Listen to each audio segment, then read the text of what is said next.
Michelle, it's a pleasure to have you on today. Thank you for joining us here on the Agent Stories podcast. I've done a bit of digging, a bit of research, and it seems that you have a very unique, I guess, USP, if you will. But I don't think that if I explained it, it would do any justice. I will let you explain your very uniqueness and everything cool about you. I appreciate that, and thank you for having me here today. It's an honor. Um, I am very in my own little niche for sure. And what I do is that I'm a real estate broker specializing in land, and I only do land. I don't actually do residential at all, Okay. only vacant land. And then I also own a blueprint company where we do custom blueprints. And I also own a construction company, and I'm a general contractor. And so we build homes. So we go from finding someone their land for their dream home to doing their blueprints to building the home. Wow. Okay, so you do it all. A to I Z, do. like I'm coming to you, I'm like, hey, I have an idea. I want to build my dream home. Yes. You're like, okay, let's do it from the beginning, planning it out to making sure that I walk into my dream home. You do it from A to Z. Exactly. Everything. We also have an in-home, an in-house design studio. So you can even pick out your tiles and your cabinets and make sure they don't clash and all of that and put it all together and see it in real time. Okay, yeah, that is definitely very unique. I've never heard of that before. So this is totally new to me. So what does the process look like? What is it like? Let's say I come to you, hey Michelle, I want to build something. What bring me through? How would that look? Absolutely. My first question would be, do you have, are you pre-approved? What is that Okay. looking like? Assuming your finances are all well put together, and I do have lenders that I work with and such Mhm. that I can help people with that if they don't know what they're doing. Um, Say, well, the first thing we want to do is get the land. Sometimes Yeah. people want to do their blueprints first. Never, ever, ever, ever do that because sometimes you'll do the blueprints and then you'll realize you can't put it on the land or it won't go very well with the land that you chose or something like that. So you want to get your land first. And Okay. my specialty in that is that people will see a land or a parcel or an MLS, something that they like, and they'll say, hey, I really like this. And then I'll go over there, boots on the ground. And in about 45 seconds, I can tell them you're going to need engineering, or you're not going to need engineering, or Okay. your dirt has this and this and that in it. So we're going to have to do this kind of foundation or that kind of foundation. And in about 45 seconds, I can assess the land and Okay. tell them, basically whatever they're going to need for it so they don't run into surprises, so they don't have any unexpected problems or unexpected costs. And Okay. then after that, once it's in escrow and their offer's been accepted, then we can Yep. start the blueprints. And we just sit in my office and say, okay, let me kind of get into your brain and see what you're looking for and your vision. And they can get me Mhm. pictures on Pinterest or pictures on House or whatever it may be. Okay. And I can recreate it essentially. Or they can just say, this is kind of what I'm looking for. I don't really know what I'm looking for. These are just my bullet points. Sometimes they'll have ideas scrawled on the back of a napkin. We've actually done that before. Really? And they will turn that into blueprints. And then I get the permits and we build the house. Wow. Okay. So that's like that is quite literally a whole process. Like It that is. I guess that's what it takes from going from a piece of land to your dream home all in Yeah. one, I guess area, if you are area, I guess place, if you will. I guess what I'm curious about is how do you get your clients? Because I imagine this might be a little bit different than other people because it's not quite your traditional, oh, let me just help you buy or sell a home. It's like, hey, let's do everything. So how does that look? Yeah. Well, typically what I do to market is that I'll say, hey, I'm bringing your house into fruition. I'm creating your dream home. And so Okay. sometimes people will come to me and say, hey, I already have land and I just need blueprints and building, or I have land, I have blueprints, I need to build. Or sometimes, and I hate it when this happens, they'll come to me and say, I just bought some blueprints off the internet. And can you turn this into my dream home? And I hate that because it costs them money that they don't need to spend. They could take a Okay. screenshot of the floor plan and the elevations Yeah. and then say, hey, this is kind of what I'm looking for. Yeah. But if you get it off of the internet, you're going to have to actually redraw it anyway. Okay. So anywhere someone is in their journey, I can kind of pick up and go with that. Gotcha. And so let's say what how do I word this question? Like this obviously, quite a new experience. What got you into this? Like why did you decide, you know what? I'm only gonna do this specific niche. I'm only gonna do A to Z. Why did you decide to do that? People ask me how long I've been in construction, and I tell them my entire life. My mother came from Mexico to the States legally when Okay. she was 21, and she needed a place to stay and food and all that, so she joined the military. And Okay. when she was going to be leaving the military, her father told her, Mijita, I have an idea for you so you can support your family. She had a few kids and she was married at that point. And he said, let me teach you to build houses because he had worked as a laborer. He'd not been a general contractor, but he knew what he was doing. Hmm. And so he taught her to build houses. So when I was in diapers, my mom would take me to go check out parcels of land and show me, hey, this is what you're looking for, and this is what you're not looking for, and Yeah. this is going to be a problem, and that's not. And I remember some of my earliest memories were watching my mom lay brick in the Arizona Wow. sun with her brothers and her Wow. dad. And so I watched them do this. And when I was, 2 years old, I would hear conversations across the dinner table about different types of rebar and different types of foundation and how to build walls and do masonry. And so that's not actually something I thought I was going to be doing as a Yeah. kid. It's just something I internalized. Uh-huh. And I went to college. And after college, I had a choice to either continue with what I had studied or stay with family business. So I decided to do that because I saw that they needed help and they didn't want to retrain someone and it was good money. So I just stayed with them and it kind of went from there. I was kind of the scrub of the family because I was the youngest and I was Yeah. the youngest with the real estate aid. After college, they put me through real estate school Okay. and I was finished with real estate school and I had a couple of weeks after that, after I finished and got my license and I had it, my license for a couple of weeks. My mom, who was also a broker, she was the designated broker over her own company by this point. She Okay. got all of the real estate agents in the company to the conference area and she says, I need to know at some point I'm going to be retiring and I need to know who's going to be the next designated broker. Hmm. And it was crickets and you could hear a pin drop. And I was the youngest person there and I was fresh out of school and I'm like, you know what, I'll do it. Wow. And so in this upcoming week, I'm actually finally going to be doing the paperwork to take over as designated broker in the next month or so. Wow. Well, congratulations. That's Thank you. that I mean, that's quite something. So everyone, no, everyone was silent. No one said a word, Yeah, and you're like the yeah. youngest one Nobody there, wanted. fresh out of school, and you're like, Uh-huh. I'll do it. Yeah, they didn't want it. And as soon as I said, I'll do it, everybody at the table was like, yeah, let Michelle do it. Yeah, let Michelle do it. Nobody wants to touch this. Let her do it. So What it'll be made you happening. what made you stand up and go, you know what, I'll do it? Like what was like I'm sure there's like a few thoughts in your mind, like you're probably going back and forth. Like what made you say, I'll do it?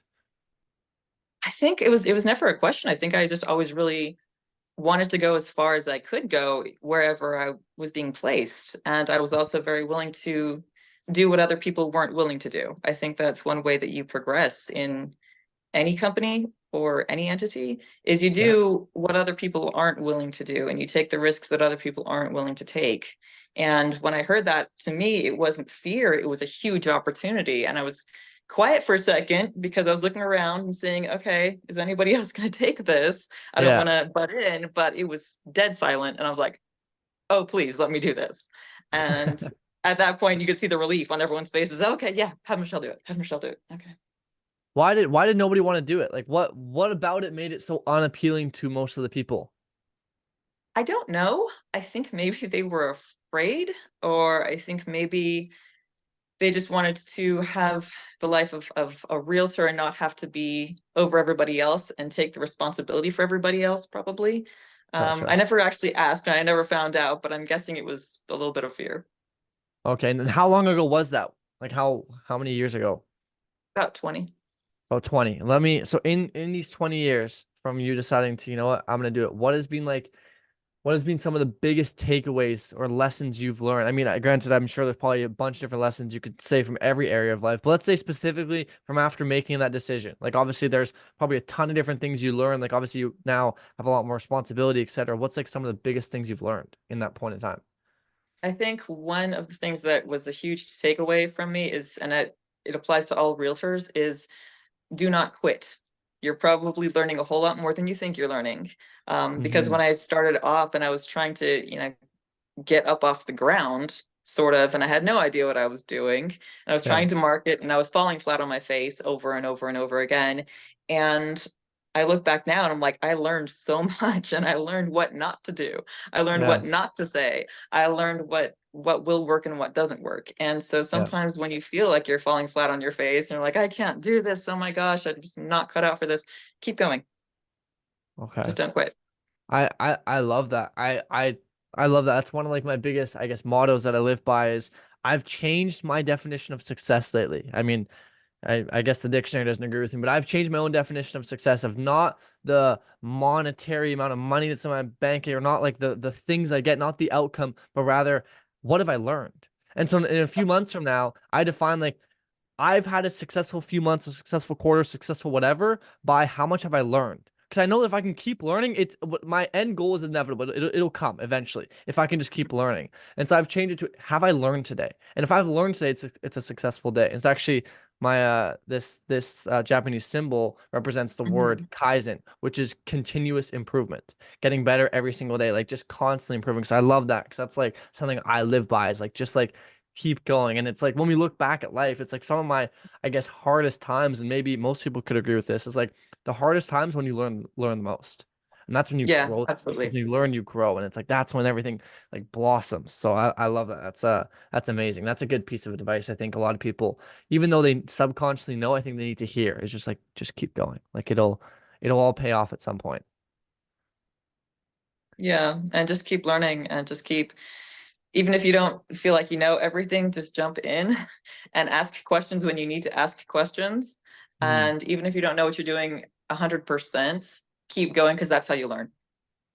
Yeah. No, that's great. And so I guess on that note, I mean, we just talked about obviously like your I guess your biggest piece of advice. What has been, I guess maybe we'll go with two. I have two questions. What's the coolest thing you've learned? Because like I'm curious because there's obviously got to be some really cool things when it comes to the industry you've been in for such a long period of time. What's the coolest thing you've learned?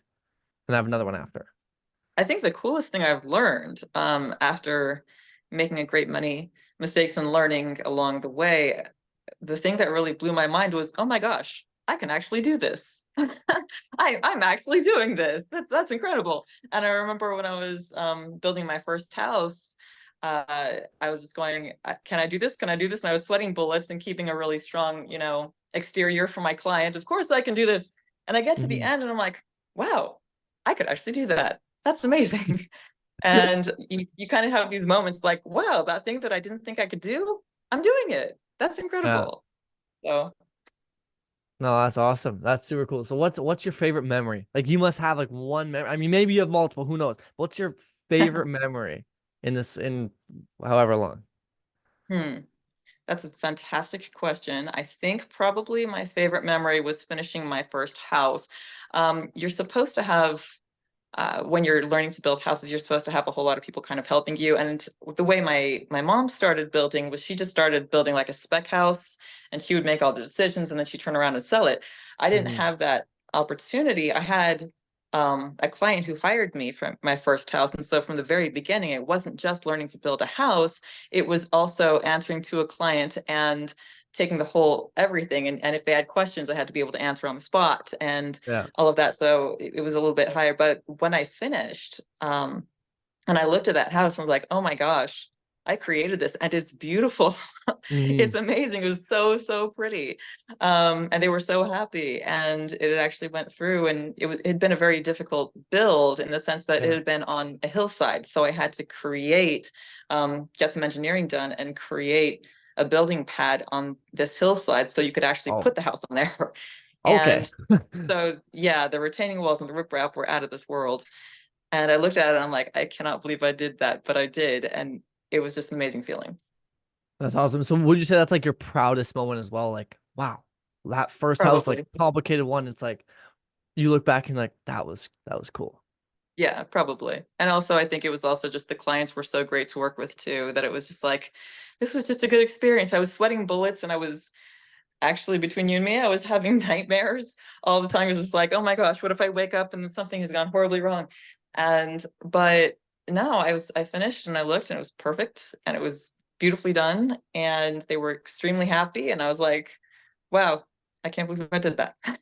Yeah, no, that's super cool. And I imagine it must be pretty cool being able to have more of an impact. Like it's one thing to help somebody, buy their dream home, let's say, for example, but I think it's Mhm. another level up, like another next step of like helping them build it and design it and like do Mhm. everything. At least I imagine that that must be quite fulfilling. So like, what Yes. what about what you do is like, what do you enjoy the most? There's obviously a lot of moving parts. So what part is like you're like, oh, I can't wait for this again?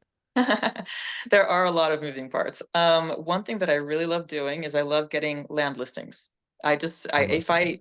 I love it, even if I didn't get paid for it. It's just a fun hobby, and it's actually Hmm. easier than the rest of my job. So I Okay. find it just fun to do that. It's just kind of like oh, this is fun to do for today is kind of a side project.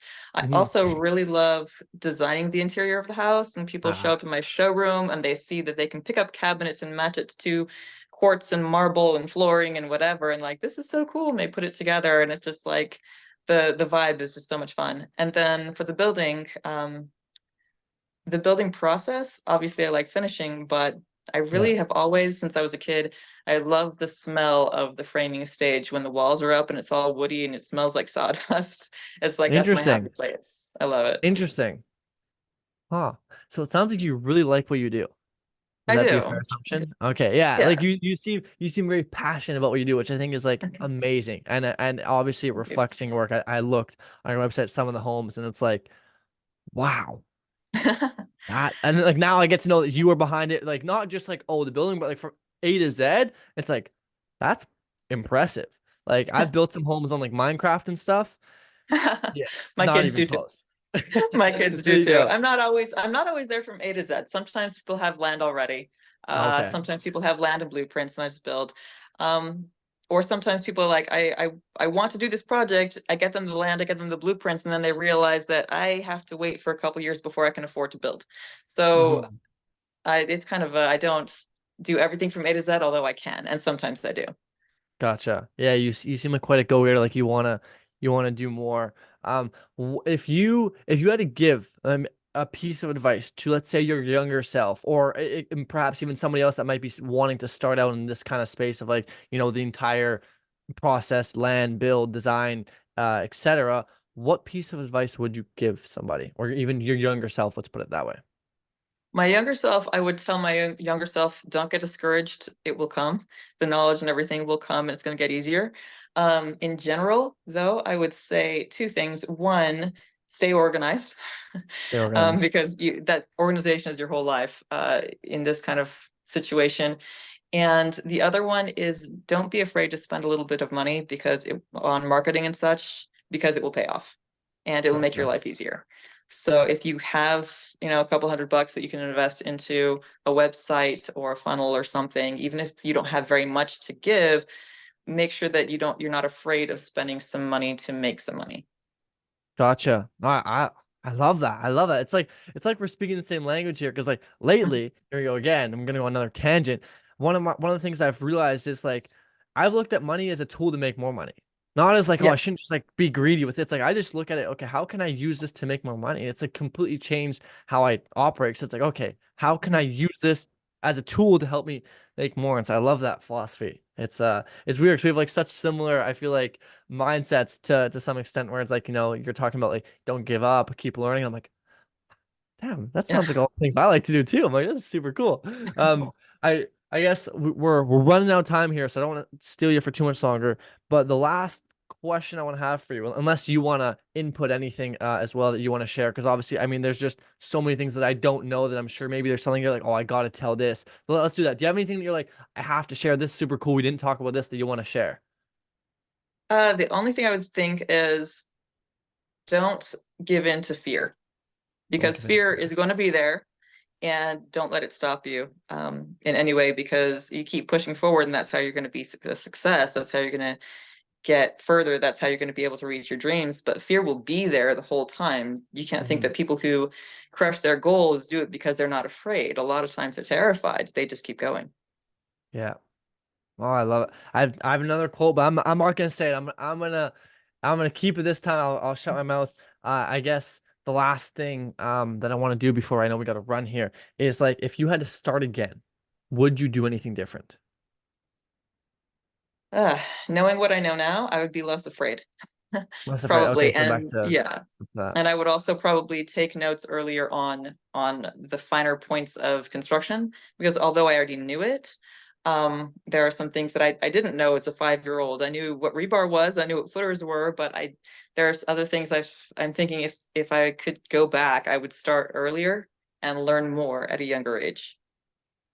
Awesome. Well, I think that in the last 20-ish minutes here, I have learned a lot, which means Thank that you. my day today was successful because I have got an abundance of new information that I need to now internalize and go, wow, okay, I just learned a lot more about this whole entire new niche and market and stuff. So thank you for that because I now have a lot of things I got to think about and just get to like learn, which is like super cool because like learning is like the coolest thing. And I once heard an old man say that you get old the day you stop learning. I said, okay, if I Absolutely. just keep learning, then I'll never be old. And so he Absolutely. said, don't stop learning. I was like, okay, I'll just keep learning every day Agree. and then I'll never get old. So I love that. But Michelle, thank you so much for coming on here today. I've My had a pleasure. blast getting to speak with you and learn a lot of these cool things I've never heard about before. So it's been super, super interesting. So thank you for coming on here and sharing your story. My pleasure. Thank you. Okay.